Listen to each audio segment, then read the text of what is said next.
Ko'pchilik tamadini zararli deb o'ylaydi. Tamadi noto'g'ri tanlangani uchun zararlimi yoki o'zi zararlimi?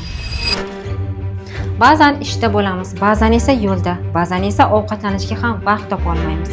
Shunday paytda bizga tamadi yordam beradi. Muhimi uni to'g'ri tanlash. Yo'lda bo'lsangiz ham tamadi qilish mumkin.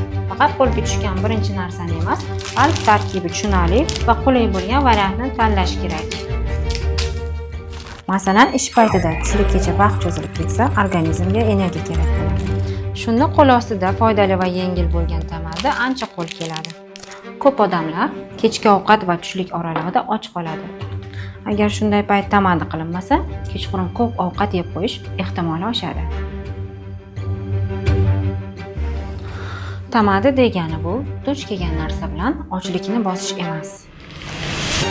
To'g'ri tamadi bu zarar emas. Bu kun davomida organizmga yordam. Siz odatda tamadi uchun nimani tanlaysiz? Kommentariyada yozib qoldiring.